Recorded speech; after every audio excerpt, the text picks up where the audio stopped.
നമസ്കാരം. Redmi K20 Pro എന്ന flash smart ഫോണിൻ്റെ ക്യാമറ റിവ്യൂ ആണ് ചെയ്യുന്നത്. അപ്പോൾ കഴിഞ്ഞ ദിവസം നമ്മൾ സ്മാർട്ട് ഫോൺ നമ്മുടെ എത്തിയിരുന്നു, അൺബോക്സിംഗ് ഒക്കെ ചെയ്തിരുന്നു. അപ്പോൾ അൺബോക്സിംഗ് വീഡിയോയുടെ ലിങ്ക് താഴെ ഡിസ്ക്രിപ്ഷനിൽ കൊടുത്തിട്ടുണ്ട്. അപ്പോൾ കാണാത്തുണ്ടെങ്കിൽ അത് പോയി കാണാവുന്നതാണ്. എന്തായാലും 2 ദിവസം ഉപയോഗിച്ച ശേഷം സ്മാർട്ട് ഫോൺ വളരെ മനോഹരമായിരിക്കുന്നു. അതിൽ ഹാങ്ങോ കാര്യങ്ങളോ അല്ലെങ്കിൽ എന്തെങ്കിലും ചെറിയ പ്രശ്നങ്ങളോ കാര്യങ്ങളൊന്നും ഇതുവരെ അനുഭവപ്പെട്ടില്ല. വളരെ നല്ല ക്യാമറ സെറ്റപ്പും പെർഫോമൻസ് ബേസും ഒക്കെ സ്മാർട്ട് ഫോൺ തരുന്നുണ്ട്. ക്യാമറ ഭാഗത്തേക്ക് വരുമ്പോൾ 48 മെഗാ പിക്സലിൻ്റെ മെയിൻ ക്യാമറയും 13 മെഗാ പിക്സലിൻ്റെ സെക്കൻഡറി ക്യാമറയും 8 മെഗാ പിക്സലിൻ്റെ ഒരു തേർഡ് ക്യാമറ എന്നിങ്ങനെയൊക്കെയാണ് നൽകിയിരിക്കുന്നത്. സോണിയുടെ IMX586 എന്ന സെൻസറാണ് K20 Proയിൽ ഉപയോഗിച്ചിരിക്കുന്നത്. K20 ഉപയോഗിക്കുന്നത് IMX586 ആണ്. എന്തായാലും ക്യാമറ പെർഫോമൻസ് K20 Proയിൽ വളരെ മികച്ചത് തന്നെയാണ്. 48 മെഗാ പിക്സലിൻ്റെ മെയിൻ ക്യാമറയുടെ അപ്പക്സർ വരുന്നത് 1.75 ആണ്. കൂടാതെ 1.6 മൈക്രോ പിക്സൽ അങ്ങനെ ഒരു റെസൊല്യൂഷൻ പരിപാടിയൊക്കെ നൽകിയിരിക്കുന്നു. അപ്പോൾ ഞാൻ അടുത്ത വീഡിയോസും ഷൂട്ടും ഒക്കെയാണ് ഇപ്പോൾ നിങ്ങൾ വീഡിയോ കണ്ടുകൊണ്ടിരിക്കുന്നത്. രണ്ടാമത്തെ ക്യാമറയായി നൽകിയിരിക്കുന്നത് 13 മെഗാ പിക്സലിൻ്റെ അൾട്രാ വൈഡ് ക്യാമറ നൽകുന്നത് f2.4 അപ്പറേച്ചറാണ്. 124.8 ഡിഗ്രി വരെ അൾട്രാ വൈഡ് ആംഗിളുള്ള ഫോട്ടോസ് നിങ്ങൾക്ക് ഷൂട്ട് ചെയ്യാൻ സാധിക്കും. 8 മെഗാ പിക്സലിൻ്റെ ഡെപ്ത് സെൻസർ അല്ലെങ്കിൽ ടെലിഫോട്ടോ സംവിധാനമടങ്ങിയ ആ ഒരു ക്യാമറ നൽകുന്നത് 2x ഒപ്റ്റിക്കൽ ടെലിഫോട്ടോ സംവിധാനമാണ് നൽകുന്നത്. 2.4 അപ്പറേച്ചറാണ് അതിൽ നൽകിയിരിക്കുന്നത്. എന്തായാലും സൂപ്പർ സ്ലോ മോഷനും അതുപോലുള്ള സ്റ്റെബിലൈസേഷൻ, വീഡിയോ റെക്കോർഡിങ്ങുള്ള സ്റ്റെബിലൈസേഷനൊക്കെ വളരെ മികച്ചത് തന്നെയാണ്. സ്ലോ മോഷൻ നമുക്ക് റെക്കോർഡ് ചെയ്യാൻ പറ്റുന്നത് 120 FPS, 240 FPS, അതുപോലെ തന്നെ 960 FPS എന്നിങ്ങനെ 3 തരത്തിൽ നമുക്ക് ഷൂട്ട് ചെയ്യാൻ സാധിക്കും സൂപ്പർ സ്ലോ മോഷൻ. എന്തായാലും 4K വീഡിയോ റെക്കോർഡിങ്ങും അതുപോലെ അൾട്രാ HD 4K വീഡിയോ റെക്കോർഡിങ്ങൊക്കെ വളരെ മികച്ചതാണ്. പക്ഷേ അൾട്രാ HD അല്ലെങ്കിൽ ആ 4K റെക്കോർഡിങ് കുറച്ചും കൂടെ മെച്ചപ്പെടുത്താമായിരുന്നു. ആ ഒരു ക്വാളിറ്റി കുറച്ചും കൂടെ ക്യാമറ സ്പെസിഫിക്കേഷൻസ് ഒക്കെ കൊണ്ടുവരാമായിരുന്നു. എന്തായാലും ക്യാമറ വളരെ മികച്ചത് തന്നെയാണ്. ആ ഡിസൈനും കാര്യങ്ങളും, ഫോണിൻ്റെ ഡിസൈനും കാര്യങ്ങളും കളറും ഒക്കെ വളരെ മികച്ചതാണ്. നമുക്ക് ക്യാമറ തരുന്ന മറ്റ് സ്പെസിഫിക്കേഷൻസ് ഒക്കെ ഒന്ന് നോക്കാം. ക്യാമറ ആപ്ലിക്കേഷൻ നമുക്ക് തരുന്നത് ഷോർട്ട് വീഡിയോ റെക്കോർഡിംഗ് അങ്ങനെയുള്ള ഒരു സംവിധാനം തരുന്നുണ്ട്. അതുപോലെ തന്നെ സൂപ്പർ സ്ലോ മോഷൻ ഒരു ഓപ്ഷൻ നൽകുന്നുണ്ട്. വീഡിയോ, ഫോട്ടോ, പിന്നെ 48 മെഗാ പിക്സലിന് വേണ്ടി തന്നെ നമുക്കൊരു ഫോട്ടോ ഓപ്ഷൻ നമുക്ക് തരുന്നുണ്ട്. Portrait mode, night mode, panorama, പ്രൊവേഷൻ അങ്ങനെയുള്ള സംവിധാനങ്ങളെല്ലാം നമുക്ക് താഴെ തന്നെ ചൂസ് ചെയ്യാം. വേറെ സെറ്റിങ്സിലോ പരിപാടിയൊക്കെ ഒന്നും പോകാതെ തന്നെ നമുക്ക് ആ ഒരു കാര്യങ്ങളൊക്കെ സെലക്ട് ചെയ്യാൻ സാധിക്കും.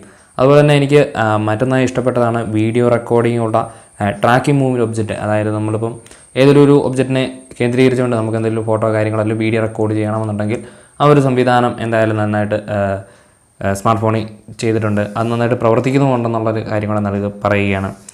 അതോടൊപ്പം വേറെ ഉള്ളത് പോർട്രേറ്റ് മോഡ്. പോർട്രേറ്റ് മോഡിൽ നമുക്ക് ഇഷ്ടമുള്ള രീതിയിലുള്ള അല്ലെങ്കിൽ നമുക്ക് ആവശ്യമായ രീതിയിലുള്ള ഫോക്കസും കാര്യങ്ങളും വളരെ മികച്ച രീതിയിൽ തന്നെ കൊടുക്കാൻ സാധിക്കുന്നുണ്ട്. ഇപ്പം നമുക്ക് ആ ഒരു ഒബ്ജക്റ്റിന് നമുക്ക് ആ ഒരു കളർ കോമ്പിനേഷൻ ഏത് രീതിയാണോ വേണ്ടത് ആ രീതിയിൽ നമുക്ക് ആ ഒരു കളർ കോമ്പിനേഷൻ സെലക്ട് ചെയ്യാൻ സാധിക്കുന്നുണ്ട്. അങ്ങനെയുള്ള ഒരുപാട് ഓപ്ഷൻസ് ക്യാമറ ഭാഗത്ത് തന്നെ സ്മാർട്ട് ഫോൺ നൽകുന്നുണ്ട്. എന്തായാലും K20 Proയിലെ AL triple camera setup അതെന്തായാലും വളരെ മനോഹരമായിട്ട് തന്നെ പ്രവർത്തിക്കുന്നുണ്ട്. ഡെപ്ത് സെൻസർ ആണെങ്കിലും അതുപോലെ തന്നെ അൾട്രാ വൈഡ് ആണെങ്കിലും മെയിൻ ക്യാമറ ആണെങ്കിലും വളരെ മനോഹരമായിട്ട് അതിൻ്റേതായ ആ പെർഫെക്ഷനും കാര്യങ്ങളും വളരെ കൃത്യമായിട്ട് നമുക്കൊരു DSLR എടുക്കുന്ന അതേ എഫക്ട്സും കാര്യങ്ങളൊക്കെ നമുക്ക് ഈ സ്മാർട്ട് ഫോണിൻ്റെ ക്യാമറ വഴി വളരെ മനോഹരമായിട്ട് നമുക്ക് ഷൂട്ട് ചെയ്യാൻ സാധിക്കുന്നുണ്ട്, ഫോട്ടോസ് എടുക്കാൻ സാധിക്കുന്നുണ്ട്. നൈറ്റ് മോഡിലാണെങ്കിലും വളരെ മനോഹരമായിട്ട് ആ ഫോട്ടോസും കാര്യങ്ങളൊക്കെ എടുക്കുന്നുണ്ട്. പിന്നെ കുറച്ച് സ്ലോ ആയിട്ട് തോന്നുന്ന നമ്മുടെ ഫ്രണ്ട് ക്യാമറ മെക്കാനിസമാണ്, മോട്ടോർ മെക്കാനിസം കുറച്ച് സ്ലോ ആയിട്ട് തോന്നുന്നുണ്ട്. അതുപോലെ തന്നെ ഫ്രണ്ട് ക്യാമറ സെറ്റപ്പിൽ അല്ലെങ്കിൽ ഒരു 20 മെഗാ പിക്സലിൻ്റെ ആ ഒരു ഫ്രണ്ട് ക്യാമറയിൽ നമുക്ക് മറ്റ് പ്രൊട്ടക്ഷനും കാര്യങ്ങളൊക്കെ തരുന്നുണ്ട്. ഡ്രോപ്പ് പ്രൊട്ടക്ഷൻ, അതുപോലെ തന്നെ പ്രസിംഗ് പ്രൊട്ടക്ഷൻ. ഇപ്പോൾ എന്തെങ്കിലും കാരണവശാൽ നമ്മൾ അല്ലെങ്കിൽ ഫ്രണ്ട് ക്യാമറ എന്തെങ്കിലും അമക്കോ കാര്യങ്ങൾ അങ്ങനെ എന്തെങ്കിലും പ്രശ്നങ്ങൾ കാരണമൊക്കെ വരുവാണെങ്കിൽ ഓട്ടോമാറ്റിക്കലി ക്യാമറ താഴേക്ക് പോകും. അതുപോലെ തന്നെ നമ്മുടെ കയ്യിൽ നിന്ന് അറിയാതെ ഫോൺ താഴേക്ക് പോകുന്ന സമയത്ത് നമ്മുടെ പോപ്പ് ക്യാമറ ഓൺ ആണെങ്കിൽ അത് ഓട്ടോമാറ്റിക്കലി ഉള്ളിലേക്ക് പോകും. ഇതിൽ ആ സംവിധാനമൊക്കെ വളരെ മനോഹരമായിട്ട് വർക്ക് ചെയ്യുന്നുണ്ട്.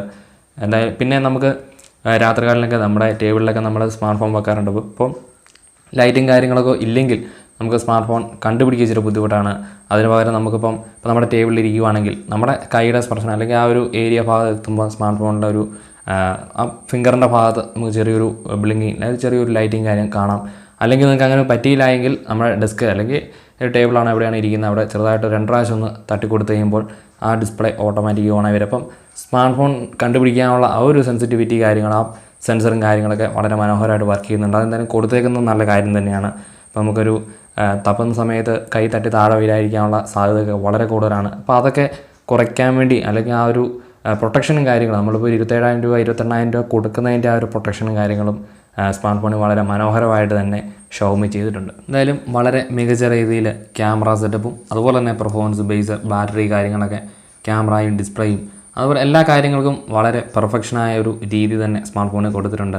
ഇതിനു മുമ്പ് 42 മെഗാ പിക്സൽ ക്യാമറ റെഡ്മിയുടെ തന്നെ നോട്ട് 7 പ്രോയിൽ ഉൾക്കൊള്ളിച്ചിരുന്നു. അപ്പോൾ ഒരു സ്ലോ നമുക്ക് അറിയാമായിരുന്നു. 42 മെഗാ പിക്സലിൻ്റെ ഒരു ഫോട്ടോ എടുക്കണമെങ്കിൽ വളരെയധികം സ്ലോ ഉണ്ടായിരുന്നു. ആ ഫോട്ടോ നമുക്കൊന്ന് പിന്നീട് എടുത്ത് കാണണമെന്നുണ്ടെങ്കിൽ എന്തായാലും ആ ഒരു സ്ലോയൊന്നും നമുക്ക് റെഡ്മി K20 പ്രോയിൽ കാണാൻ സാധിക്കുന്നില്ല. ചെറിയ സ്ലോ ഉണ്ടെന്നാലും ആ ഒരു റെഡ്മി 7 പ്രോയിലുണ്ടായിരുന്ന ആ 7 പ്രോ ആയിട്ട് താരതമ്യം ചെയ്യുമ്പോൾ ഉണ്ടായിരുന്ന ആ സ്ലോയും കാര്യങ്ങളും ഒന്നും നമ്മുടെ ഈ സ്മാർട്ട് ഫോണിൽ അല്ലെങ്കിൽ ഈ ക്യാമറ സെറ്റപ്പിൽ അവർ കൊണ്ടുവന്നിട്ടില്ല. അതൊക്കെ പരിഹരിച്ച് തന്നെയാണ് വളരെ മികച്ച രീതിയിൽ തന്നെയാണ് ക്യാമറ സെറ്റപ്പ് കൊണ്ടുവന്നിരിക്കുന്നത്. നൈറ്റ് മോഡിലാണെങ്കിലും വളരെ മികച്ച ഫോട്ടോസ് കൃത്യമായിട്ട് എടുക്കാൻ സാധിക്കുന്നുണ്ട്. എന്തായാലും ക്യാമറ സെറ്റപ്പ് വളരെ മികച്ച തന്നെയാണ്. എനിക്ക് എന്തായാലും എൻ്റെ പേഴ്സണായിട്ടുള്ളൊരു അഭിപ്രായം പറയുകയാണെങ്കിൽ ക്യാമറ സെറ്റപ്പും അതുപോലെ തന്നെ പെർഫോമൻസ് ബേസും കാര്യങ്ങളെല്ലാം ഷവോമി വളരെ ക്ലിയറായിട്ട് ആ ഒരു വിടവെല്ലാം തികത്തി ആ പഴയ പ്രശ്നങ്ങളെല്ലാം ഒഴിവാക്കി സോഫ്റ്റ്വെയർ കംപ്ലൈൻറ്റ് അങ്ങനെയുള്ള പ്രശ്നങ്ങളെല്ലാം ഒഴിവാക്കി വളരെ മികച്ച രീതിയിൽ തന്നെയാണ് ക്യാമറ സെറ്റപ്പും പെർഫോമൻസ് ബേസും ബാറ്ററിയും എല്ലാ കാര്യങ്ങളും വളരെ ക്ലിയറായിട്ട്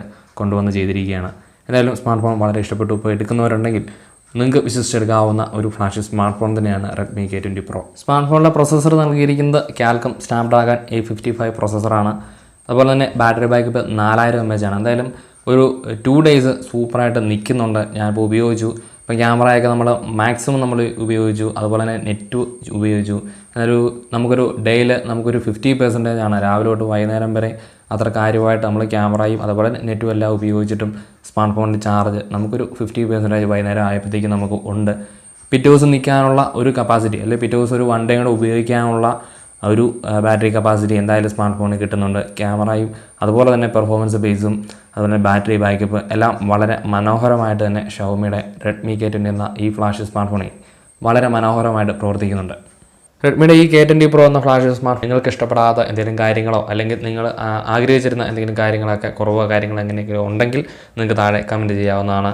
അതുപോലെ തന്നെ ഇപ്പോൾ ഒരു സ്മാർട്ട് ഫോൺ എടുക്കാൻ ആഗ്രഹിക്കുന്നവർക്ക് തീർച്ചയായും ക്യാമറ റിവ്യൂസും മറ്റു കാര്യങ്ങളൊക്കെ നോക്കിക്കൊണ്ട് തന്നെ നിങ്ങൾക്ക് വിശ്വസിച്ചെടുക്കാവുന്ന ഒരു സ്മാർട്ട് ഫോൺ തന്നെയാണ് റെഡ്മി K20 Pro. അപ്പോൾ നിങ്ങൾക്ക് ഈ വീഡിയോ ഇഷ്ടമായെന്ന് കരുതുന്നു. അതുപോലെ തന്നെ നിങ്ങൾക്ക് ഉപകാരപ്രദമായെന്ന് കരുതുന്നു. അപ്പോൾ ഈ വീഡിയോ ഇഷ്ടമായെങ്കിൽ ലൈക്ക് ചെയ്യാൻ മറക്കരുത്. അതുപോലെ തന്നെ നമ്മളെ സപ്പോർട്ട് ചെയ്യാൻ വേണ്ടി നമ്മുടെ യൂട്യൂബ് ചാനൽ സബ്സ്ക്രൈബ് ചെയ്യണം. അതോടൊപ്പം ആ ബെല്ലൈക്കൺ കൂടി എനേബിൾ ചെയ്ത് വെക്കണം. എങ്കിൽ മാത്രമേ പുതിയ വീഡിയോകൾ വരുമ്പോൾ നിങ്ങൾക്ക് നോട്ടിഫിക്കേഷനായി ലഭിക്കുകയുള്ളൂ. എന്തായാലും മറ്റൊരു പുതിയ ടെക് അപ്ഡേറ്റ്സൊക്കെ ആയിട്ട് വീണ്ടും കണ്ടുമുട്ടാം.